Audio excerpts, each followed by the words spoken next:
चलिए आइए क्लास 12। इस वीडियो में हम लोग कवर करेंगे दो टॉपिक। एक ऑब्जेक्टिव्स ऑफ गवर्नमेंट बजट। ये जो गवर्नमेंट बजट प्रिपेयर कर रही है, एक प्लान एक्सपेंडिचर जो वो करने वाली है, या एक प्लान रिसीट के बारे में जो वो सोच रही है, या ये जो बजट रेडी होता है इसका ऑब्जेक्टिव क्या है, क्यों बजट रेडी करती है गवर्नमेंट। तो पहला ऑब्जेक्टिव है जीडीपी ग्रोथ। गवर्नमेंट अपना काम, या आप बोल सकते हो कंट्री को चलाने का काम, कोशिश करती है गवर्नमेंट बजट से एक अच्छे तरीके से हो सके और साथ ही साथ हमारे जो कंट्री का जीडीपी है वो ग्रो हो।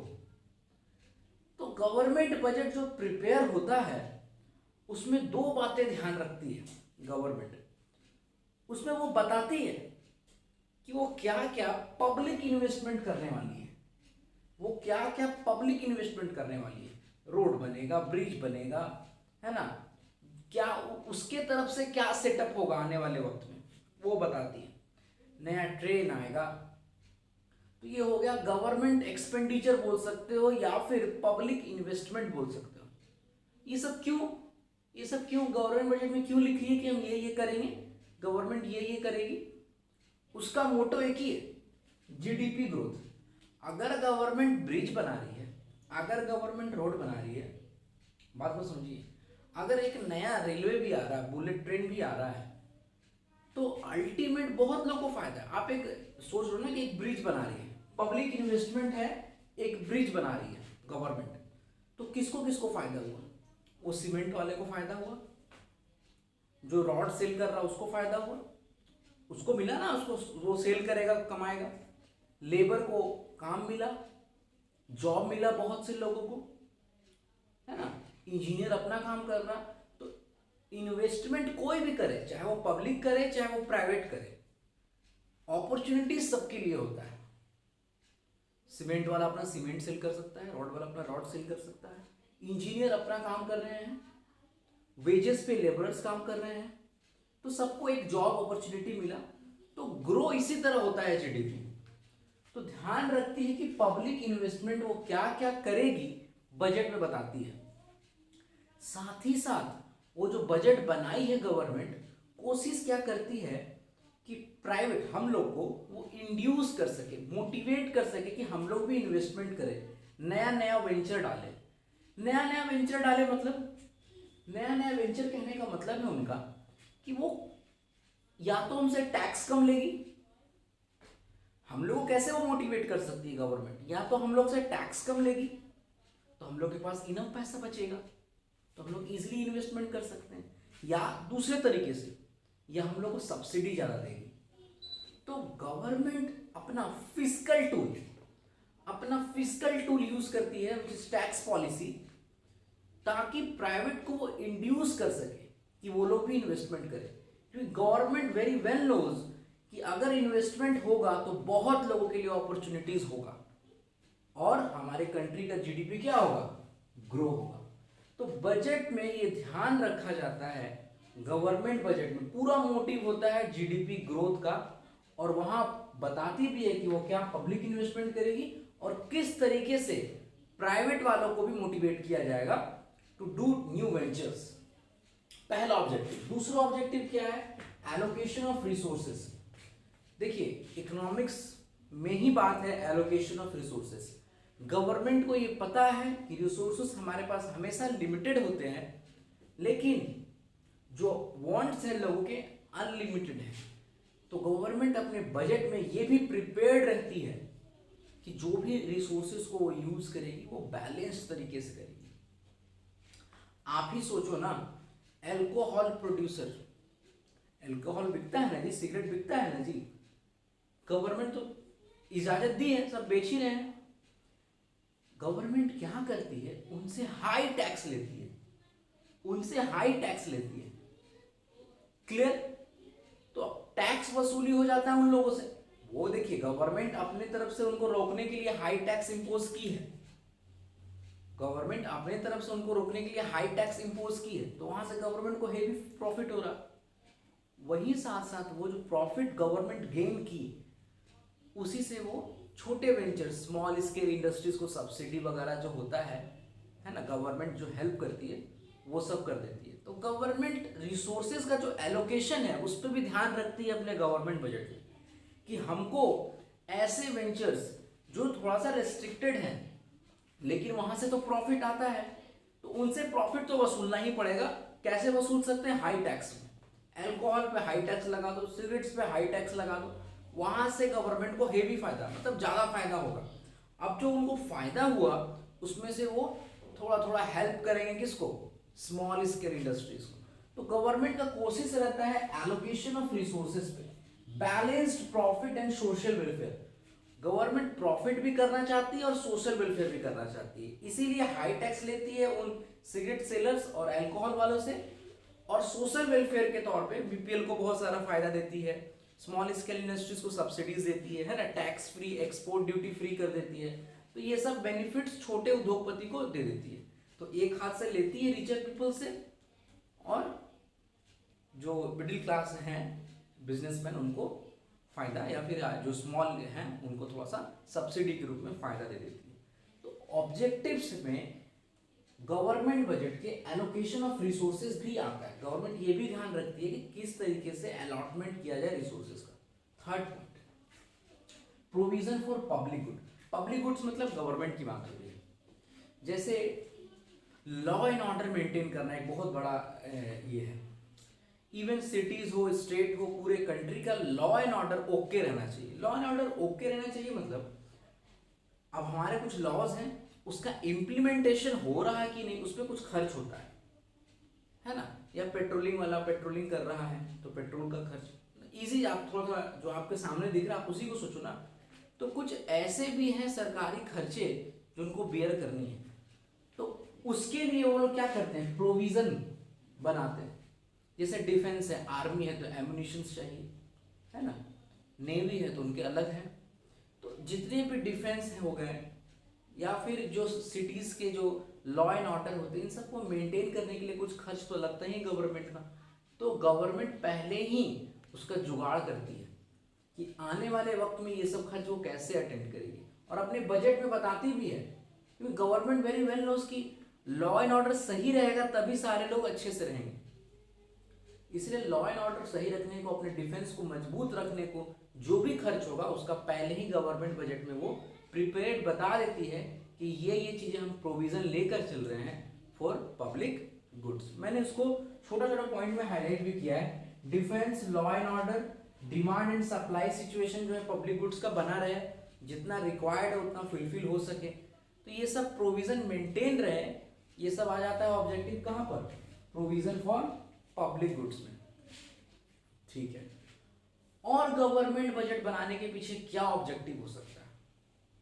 और गवर्नमेंट बजट बनाने के पीछे क्या ऑब्जेक्टिव हो सकता है? सोच के देखिए। Redistribution of income and wealth. ये एक बात हमेशा याद रखना, गवर्नमेंट अपना जो भी बजट ला रही है उसका एक ही कोशिश रहता है कि कहीं ऐसा ना हो कि इनकम कंसंट्रेटेड हो जाए किसी 2 3 4 बिजनेसमैन के हाथ में। तो गवर्नमेंट का कोशिश रहता है कि जो जैसा काम कर रहे हैं उनको उस तरीके का अलॉटमेंट हो इनकम, कहीं पुअर बहुत ज्यादा पुअर ना हो जाए, रिचर बहुत ज्यादा रिचर ना हो जाए। समझिए बात। तो इनकम डिस्ट्रीब्यूशन पे काफी ध्यान रखता है, क्योंकि it brings equality in economy. तो जो भी ध्यान रखना है उसको ध्यान रखना है कि रिचर पीपल कहीं ज्यादा तो नहीं कमा रही, ज्यादा कमा रही है तो उनसे टैक्स लो। बीपीएल, बिलो पॉवर्टी लाइन जो पीपल है उनको आप देखे हो ना, आप पीडीएस जो शॉप होते हैं, सस्ता केरोसिन मिल जाता है, सस्ता चावल मिल जाता है, वीट मिल जाता है। तो रिचर पीपल पे ध्यान रखती है, पुअर पीपल पे भी ध्यान रखती है कि कहीं पुअर मेरा और ज्यादा प्रॉब्लम में ना आ जाए। तो redistribution of income and wealth is the another objective of government budget. Government budget बनाते समय ये ध्यान रखती है कि जो इनकम का कंसंट्रेशन है वो इक्वली डिस्ट्रीब्यूट हो सब में, कहीं कंसंट्रेटेड ना हो जाए।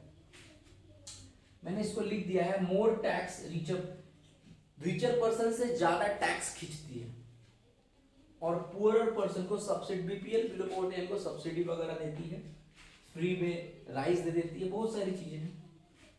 फिफ्थ नंबर, गवर्नमेंट बजट जो बनता है वहां पर ध्यान रखा जाता है बैलेंस्ड रीजनल ग्रोथ। ये क्या चीज है हम बताते हैं।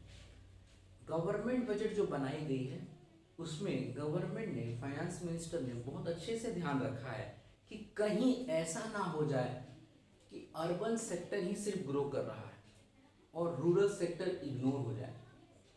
तो कोशिश गवर्नमेंट का यही रहता है, जो भी वो प्लानिंग कर रही है या जो बजट बनाई है उसमें हर एक फील्ड को वो ध्यान दे, हर एक सेक्टर को वो ध्यान दे, ताकि हर एक सेक्टर का ग्रोथ हो।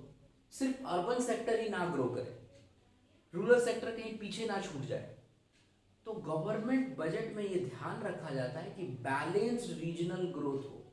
अर्बन सेक्टर तो बढ़ ही रहा, अर्बन एरियाज जो हैं वो तो बढ़ ही रहे, ग्रो कर ही रहे। रूरल सेक्टर पे भी ध्यान रखा जाता है कि उनका भी ग्रो होना जरूरी है, तो सब कुछ बैलेंस्ड रहेगा। ठीक है, तो बैलेंस्ड रीजनल ग्रोथ में यही आता है कि हर एक फील्ड, हर एक सेक्टर पे गवर्नमेंट को सोचना पड़ेगा, कहीं कोई सेक्टर छूट ना जाए। क्यों? गवर्नमेंट का मोटो क्या है? गवर्नमेंट का मोटो है बैलेंस्ड रीजनल ग्रोथ। ग्रोथ तो हो, कंट्री को ग्रोथ चाहिए, लेकिन सबका बराबर, कोई पीछे ना छूट जाए, कोई सेक्टर पीछे ना रह जाए, कोई एरिया पीछे ना रह जाए। तो गवर्नमेंट बजट का एक ये भी ऑब्जेक्टिव है। फिलहाल तो ये चार चीजें तो ऐसे ही हमें लग रहा है याद हो गई होंगी आपको कि गवर्नमेंट बजट बनाने के पीछे, सर देख लीजिए, पहला तो जीडीपी ग्रोथ पे ध्यान दिया जाता है, उसमें बता दिया जाएगा, इवन एस्टिमेटेड जीडीपी ग्रोथ भी बता दिया जाता है कि 1% का ग्रो होगा आने वाले साल में, सब बजट में बता दिया जाता है। रिसोर्सेज को कैसे एलोकेट करेगी ये भी गवर्नमेंट बता देती है। प्रोविजन फॉर पब्लिक गुड्स, जो डिफेंस पे जो गुड्स खर्च होने वाले हैं, जो नया एयरक्राफ्ट्स आने वाले हैं, है ना, फाइटर जेट्स आने वाले, सब वो बता देगी। जो भी वो आने वाले वक्त में परचेज करने वाली है, जो भी वो आने वाले वक्त में परचेज करने वाली है। रीडिस्ट्रीब्यूशन ऑफ इनकम वेल्थ पे ध्यान देती है। तो ये सब पॉइंट तो काफी इजी। बैलेंस्ड रीजनल ग्रोथ मैंने एक्सप्लेन कर ही दिया। 6 नंबर, एम्प्लॉयमेंट अपॉर्चुनिटीज। देखिए, गवर्नमेंट बजट का सबसे इंपॉर्टेंट अगर कुछ है तो ये 2 पॉइंट है, जीडीपी ग्रोथ और एम्प्लॉयमेंट अपॉर्चुनिटीज, दोनों इंटरलिंक्ड है।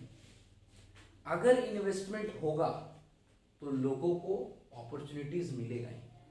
कोई भी इन्वेस्टमेंट करे, गवर्नमेंट करते या हम ही क्यों ना करते, हम ही अगर एक वेंचर डाल देते हैं तो कम से कम कुछ लोगों को रोजगार मिलेगा, पेपर वर्क होगा, तो ऑफिशियल्स काम में मैं थोड़ा बहुत करूंगा पेमेंट। तो कहते हैं ना कि छोटा सा अगर आप एक बिजनेस डालने का सोच रहे हैं तो आपके साथ साथ बहुत लोगों को एम्प्लॉयमेंट अपॉर्चुनिटीज मिलता है। तो गवर्नमेंट बजट में ये ध्यान रखा जाता है कि एम्प्लॉयमेंट अपॉर्चुनिटी सही है, कितना हद तक सही है। चलिए आइए,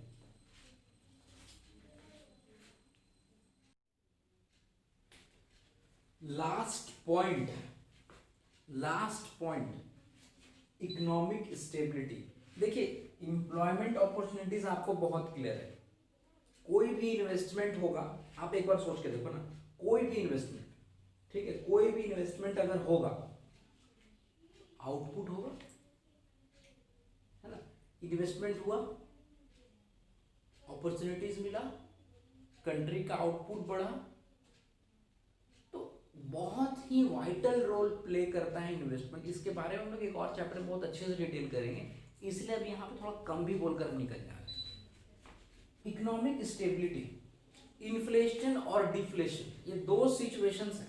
इन्फ्लेशन महंगाई, डिफ्लेशन मंदी।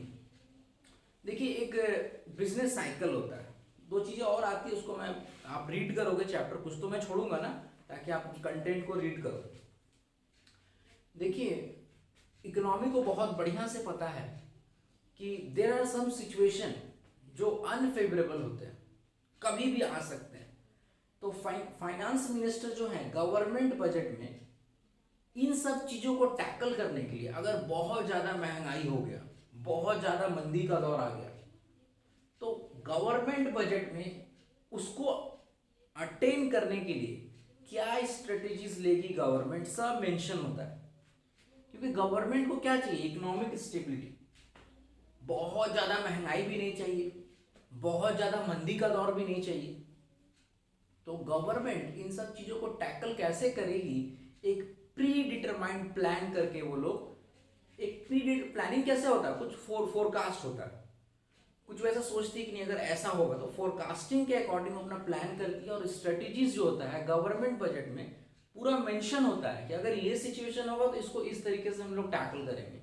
और जब अनाउंसमेंट होता है गवर्नमेंट बजट का तो बहुत बढ़िया से इकोनॉमिक स्टेबिलिटी को कैसे हैंडल करेगी गवर्नमेंट, क्योंकि पब्लिक ने गवर्नमेंट को चुना है, सेलेक्ट किया है वोट देकर। तो पब्लिक को तो चाहिए ना कि आप अगर ये सिचुएशन खराब होता है, स्टेबिलिटी इकोनॉमी खराब होती है, तो आप कैसे टैकल करोगे। तो गवर्नमेंट बजट में गवर्नमेंट बताती है कि वो इन्फ्लेशन को कैसे टैकल करेगी, डिफ्लेशन को कैसे टैकल करेगी। और इकोनॉमिक स्टेबिलिटी जरूरी है, नहीं तो फिर दिक्कत हो जाएगी। तो ये था objectives of government budget. Next चलते हैं components of government budget.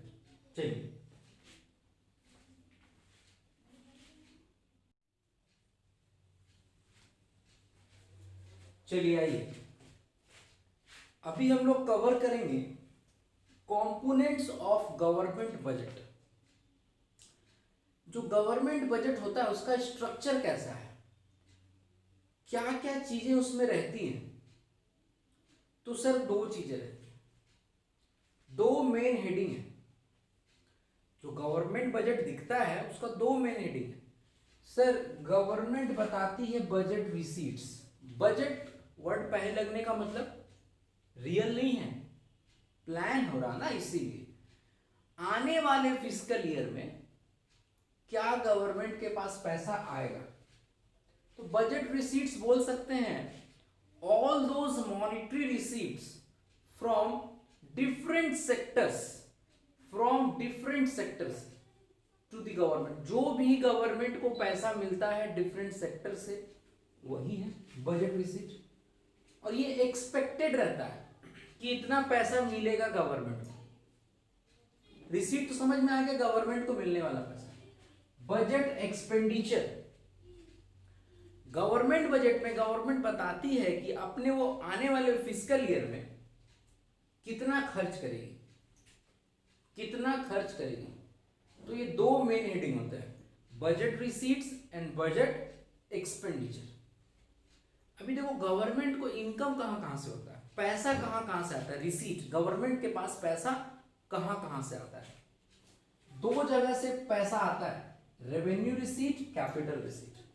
Government को दो जगह से पैसा आता है, रेवेन्यू रिसीट, कैपिटल रिसीट। ये बार बार मिलता है और ये एक ही बार मिलता है लेकिन मोटा अमाउंट मिलता है। गवर्नमेंट, हमारी जो गवर्नमेंट है वो खर्च भी दो जगह करती है। हमारी जो गवर्नमेंट है वो खर्च भी दो जगह करती है। कहां करती है, ध्यान रखो। रेवेन्यू एक्सपेंडिचर मतलब बार बार होने वाला एक्सपेंडिचर, रेवेन्यू एक्सपेंडिचर। और एक होता है कैपिटल एक्सपेंडिचर, मोटा अमाउंट है ना, कैपिटल मतलब ही मोटा अमाउंट, जो बार बार नहीं होता है, एक आध बार हो गया साल में, ठीक है। तो आप लोगों ने देखा कि रिसीट में दो तरह के रिसीट होते हैं sir, revenue receipt, capital receipt. Expenditure में भी सर दो तरह के खर्च है, रेवेन्यू एक्सपेंडिचर, कैपिटल एक्सपेंडिचर। तो इतना जो वर्ड है जो बहुत कंफ्यूजन क्रिएट कर रहा है उतना सोचो ही मत। सर बजट, गवर्नमेंट बजट क्या है। सर गवर्नमेंट बजट एक स्टेटमेंट है ना, जिसमें government expected receipts, expected expenditure for the next 1 year और अपना पूरा परफॉर्मेंस पिछले साल का जो रहा वो बताती है। यही तो गवर्नमेंट बजट है। तो गवर्नमेंट बजट का जो स्ट्रक्चर है वो दो चीजों से ही, क्या पैसा मिलेगा और कहां पैसा खर्च होगा। क्या पैसा मिलेगा और कहां पैसा खर्च होगा वो बजट में लिखा रहता है। पैसा मिलना, रिसीट दो तरह का हो सकता है, खर्च भी दो तरह का हो सकता है। अब आपको यहां अकाउंट्स का थोड़ा सा नॉलेज, थोड़ा सा हेल्प करेगा इन सब चीजों को समझने में, क्योंकि ये सब नाम आप 11 में सुने थे, revenue receipt, capital receipt, revenue expenditure, capital expenditure. 11 में उतना डेप्थ में नहीं बताते हैं हम। और जो लोग इकोनॉमिक्स कर रहे हैं, जिनको अकाउंट्स के बारे में पूरा मतलब कुछ भी ऐसा नॉलेज नहीं है, अलग स्ट्रीम से बिलोंग करते हैं, उनके लिए भी ये पॉइंट अभी क्लियर हो जाएगा। चलो देखो कैसे क्लियर होगा। आप देखो यहां लिखा हुआ है गवर्नमेंट रिसीट, बजट रिसीट, है ना। पहला लिखा हुआ रेवेन्यू रिसीट। रेवेन्यू रिसीट का पहले सीधे शब्दों में बता दूं, ऐसा इनकम, ऐसा मॉनेटरी रिसीट जो गवर्नमेंट को मिलता है बार बार, रेगुलर। क्लियर? तो पैसा मिल रहा है गवर्नमेंट को, पैसा मिल रहा है गवर्नमेंट को। रेवेन्यू रिसीट का डेफिनेशन क्या है, ये इसको समझेंगे कैसे। These are those receipts, these are those receipts, इसको मैं ब्लैक से लिखना चाहूंगा ताकि आपको क्लैरिटी रहे। दीज आर दोज रिसिप्ट्स, पैसा मिला है, पैसा मिला है, which these are those receipts which neither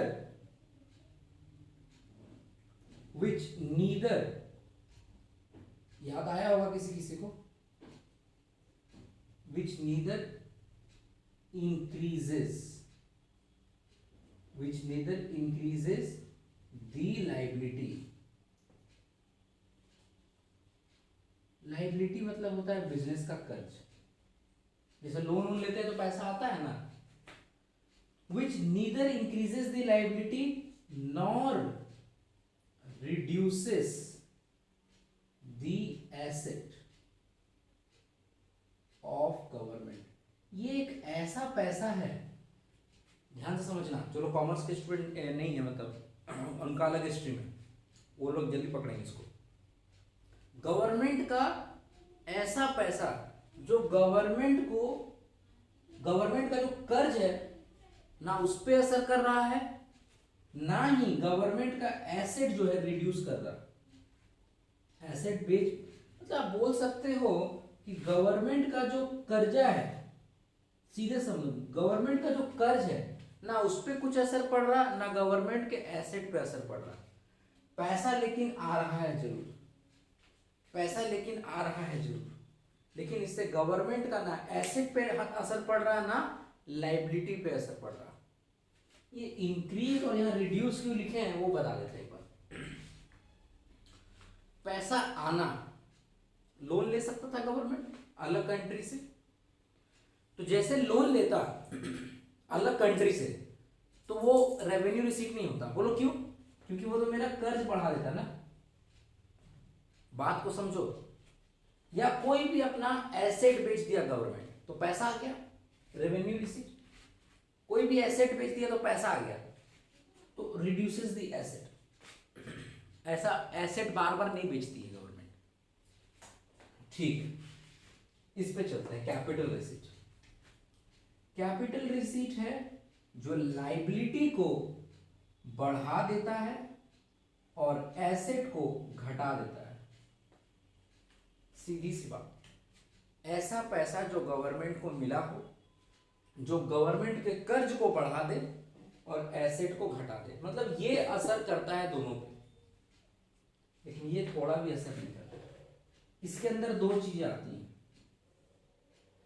revenue receipt के अंदर दो चीजें आती हैं। इसको भी हम बाद में डील करेंगे, इसको भी हम बाद में डील करेंगे। रेवेन्यू रिसीट के अंदर दो चीजें आती हैं, tax, non tax. Tax, non tax. अब आपको दिमाग में चल रहा होगा सही, हाँ सर सही बोल रहे हैं, गवर्नमेंट का जो रेगुलर इनकम है वो तो टैक्स नहीं है। गवर्नमेंट हमसे दो तरह का टैक्स लेती है सर, एक डायरेक्ट टैक्स और एक इनडायरेक्ट टैक्स। गवर्नमेंट हम लोगों से दो तरह का टैक्स लेती है और बार बार लेती है, इसीलिए गवर्नमेंट का रेवेन्यू रिसीट। कुछ नॉन टैक्स भी गवर्नमेंट लेती है सर। कैसे? तुम हेलमेट नहीं पहनते हो तो फाइन देते हो कि नहीं? कुछ आपने गलती किया तो आपको कुछ पेनल्टी लगता है, वहां फाइन देते हो कि नहीं? तो फीस फाइन्स जो है, या कुछ आप गवर्नमेंट ऑफिशियल में काम करा रहे हो गवर्नमेंट का, तो वहां आपको फीस वगैरह देना पड़ता है। तो ये बहुत ही क्लियर है कि गवर्नमेंट को दो जगह से पैसा मिलता है, tax receipts, non tax receipts. Tax मतलब रेगुलर, गवर्नमेंट को रेगुलर ये सब मिलते रहता है, बहुत तरह का टैक्स है हम लोग से गवर्नमेंट लेती है, और नॉन टैक्स भी बहुत तरह का है, इसको हम लोग सेपरेट डील करेंगे। कैपिटल रिसीट क्या है सर? बिजनेस का ऐसा पैसा आना जो एक मोटा अमाउंट है और वो बिजनेस का लायबिलिटी को बढ़ा दे, नहीं तो एसेट को घटा दे। तो यहां बिजनेस नहीं बोलेंगे, गवर्नमेंट का लायबिलिटी को बढ़ा दे और एसेट को घटा दे। तो सर गवर्नमेंट को अगर एक मोटा पैसा मिल रहा है तो कैसे मिल सकता है? लोन के रूप में अदर कंट्री से। तो गवर्नमेंट का कर्ज बढ़ गया, या गवर्नमेंट ने कोई अपना एसेट बेच दिया तब पैसा मिलेगा गवर्नमेंट को, तो एसेट भी तो घट जाएगा। तो capital receipts are those receipts which increases the liability of the government and reduces the asset of the government. इसका भी बहुत सारा example, loan taken from other countries, है ना।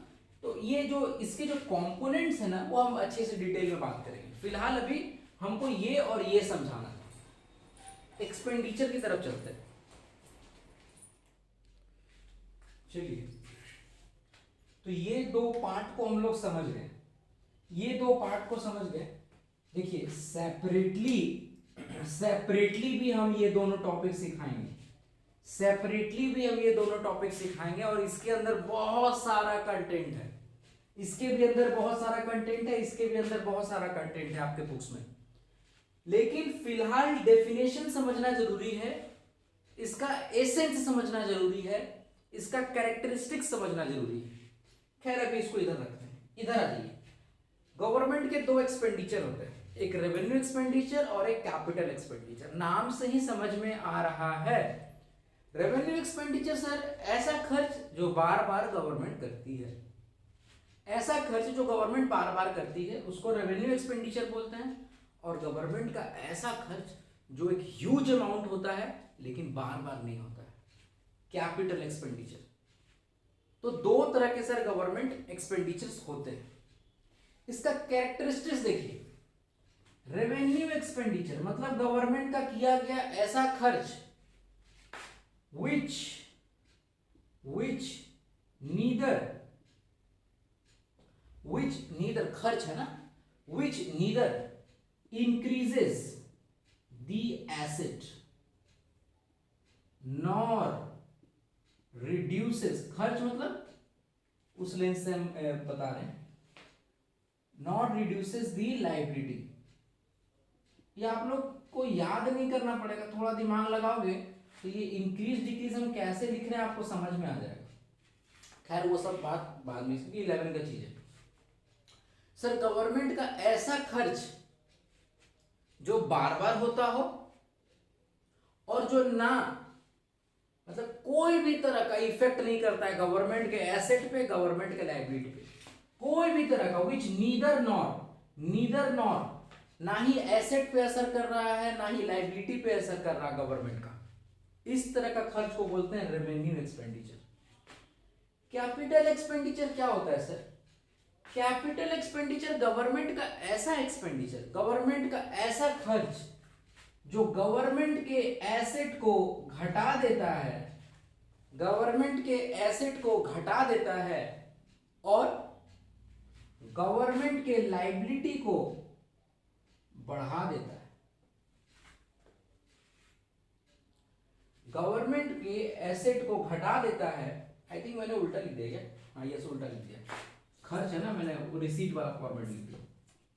गवर्नमेंट का ऐसा खर्च जो गवर्नमेंट के एसेट को इंक्रीज करता है। मशीन उसीन खरीदना, गवर्नमेंट ने नया मशीन खरीदा है, नया फाइटर जेट प्लेन्स है, आर्मी को दिया है, तो एसेट बढ़ गया गवर्नमेंट का और लायबिलिटी जो है वो घट जाता है। तो capital expenditure are those expenditures of the government which increases the asset and reduces the liability। खैर ये सर नहीं समझ में आ रहा, अभी तक तो क्लास बहुत बढ़िया चल रहा था लेकिन ये चीज नहीं समझ में आ रहा। तो जिसको अभी तक मेरा लेक्चर कुछ नहीं समझ में आया है वो थोड़ा रटने वाला भाषा में आ जाओ, जिनको रटना पसंद है, जिनको शॉर्टकट पसंद है, जिनको रटना पसंद है, ये 4 डेफिनेशन को बहुत शॉर्टकट तरीके से भी हम सिखा सकते हैं आपको। ये 4 डेफिनेशन ही हमको बस सिखाना है आपको, और बहुत शॉर्टकट तरीके से सिखा सकते हैं। चलिए सीखिए। देखिए, रेवेन्यू रिसीट हो, रेवेन्यू एक्सपेंडिचर हो, रेवेन्यू रिसीट हो, रेवेन्यू एक्सपेंडिचर हो, इन दोनों के जो कैरेक्टरिस्टिक्स है ना, नीदर इफेक्ट्स, नीदर ऐसे करते हैं, neither effects liability nor assets. Business का ना एसेट पे असर पड़ता है ना लाइबिलिटी पे असर पड़ता है। Neither effects liabilities nor assets. तो बिजनेस तो यहां है नहीं। गवर्नमेंट का ना लाइबिलिटी पे असर पड़ता है ना एसेट पे पड़ता है। अब तुमको सोचना पड़ेगा, सोचना आना चाहिए आपको। रिसीट है, पैसा आ रहा है, तो पैसा क्या एक्टिविटी गवर्नमेंट करेगा कि पैसा आएगा। पैसा का आना मैंने बता दिया 2 तरह का, tax non tax. Tax non tax, देखो टैक्स हो चाहे नॉन टैक्स हो, पैसा जो आ रहा है ना मेरा लाइबिलिटी बढ़ रहा है ना मेरा एसेट घट रहा है, क्योंकि एसेट बेचते तो पैसा आता, एसेट बेचते हैं तो पैसा आता, या फिर नया कर्ज लेते तो पैसा आता, लेकिन ऐसा कुछ नहीं हो रहा। तो ना ही मेरा लाइबिलिटी इंक्रीज हो रहा है इस कंटेक्स्ट में, ना ही मेरा लाइबिलिटी इंक्रीज हो रहा है, ना ही मेरा एसेट जो है वो घट रहा है। दोनों को इफेक्ट ये नहीं करता है। इस पे आ जाते हैं रेवेन्यू एक्सपेंडिचर, गवर्नमेंट का खर्च है ना, बार बार मुझे बिजनेस आ जा रहा है, वो गवर्नमेंट का खर्च है ना, गवर्नमेंट का खर्च, पैसा जाएगा गवर्नमेंट के पास से। क्या ऐसा एक्टिविटी होगा कि गवर्नमेंट के पास से पैसा जाता है? क्योंकि अभी इसको डिटेल में नहीं पढ़े हैं, तो बहुत सारा एक्टिविटीज हैं। देखो, ऐसा गवर्नमेंट का खर्च जहां से गवर्नमेंट के पास से पैसा निकल जाए, तो पैसा जब निकलेगा तो या तो लाइबिलिटी का पेमेंट करने के लिए निकलेगा, बात को समझो, या तो लाइबिलिटी का पेमेंट करने के लिए निकलेगा या तो एसेट खरीदने के लिए। ये सब दोनों चीज नहीं होता है, ना ही इससे मेरा लाइबिलिटी घटेगा, ना ही इससे मेरा लाइबिलिटी घटेगा, ना ही मेरा इससे एसेट बढ़ेगा। ये दोनों चीज को इफेक्ट नहीं करता। क्लियर? कैपिटल रिसीट और कैपिटल एक्सपेंडिचर, ये दोनों नेचर बिलोंग करता है उसको। मैं लिख देता हूं, ओके, इसको भी मैं लिख देता हूं। देखो, डेफिनेशन समझाने के लिए इतना मेहनत की, समझ में आया तो ठीक, नहीं समझ में आया तो कुछ कह नहीं सकते। इसका आ जाओ यहां, इसका आ जाओ। सर कैपिटल रिसीट, बिजनेस का ऐसा पैसा, बिजनेस का ऐसा पैसा जो बिजनेस के लाइबिलिटी को बढ़ा दे, नहीं तो एसेट को घटा दे। कैपिटल एक्सपेंडिचर, ये विजिबल है कि नहीं, वो मैं चेक कर लेता हूं। हाँ जी, थोड़ा तो नीचे कट गया लेकिन ठीक है, विजिबल है। कैपिटल एक्सपेंडिचर सर बिजनेस का ऐसा खर्च, बिजनेस का ऐसा खर्च जो लाइबिलिटी को घटा दे, लाइबिलिटी का पेमेंट हो जो भी हो, बिजनेस का ऐसा खर्च और एसेट को बढ़ा दे। तो गवर्नमेंट जो खर्च कर रही है, गवर्नमेंट जो खर्च कर रही है, अगर वो खर्च का नेचर ऐसा है, लाइबिलिटी घट रहा गवर्नमेंट का और एसेट बढ़ रहा, तुरंत बोल देना कि वो कैपिटल एक्सपेंडिचर है। बिजनेस का ऐसा रिसीट जो लाइबिलिटी बढ़ा रही हो गवर्नमेंट की, या फिर गवर्नमेंट का एसेट घटा रही है, ये चीज आपको एक्टिविटी दिखा, तुरंत बोल देना कि सर वो कैपिटल रिसीट है। आई थिंक डेफिनेशन क्लियर हो गया होगा। अभी हम इसको इसको इसको इंडिविजुअली डील करेंगे और इसके अंदर क्या आता है, इसके अंदर क्या आता है, इसके अंदर क्या आता है, इसके अंदर क्या आता है, उसको भी डील करेंगे। तो डेफिनेशन के लिए मैंने इतना आपको बताया। चलिए आगे चलते हैं। देखो इस तरीके से बताने का मतलब है, इस तरीके से बताने का मेरा मतलब है कि आगे न्यूमेरिकल्स आने वाला है इस चैप्टर में। तो अगर ये नहीं समझोगे तो न्यूमेरिकल नहीं बनेगा। तो हमसे नहीं समझ में आया तो अदर देख लो यूट्यूब, कोई दिक्कत नहीं हमको। बुक पढ़ लो, खुद से समझने की कोशिश करो, लेकिन इसको समझ लेना, नहीं तो न्यूमेरिकल्स तो नहीं बनेगा। चलिए नेक्स्ट चलते हैं, इसको अभी हम डील करेंगे। Budget receipt, revenue receipt, capital receipt, ये टॉपिक डील होगा। चलिए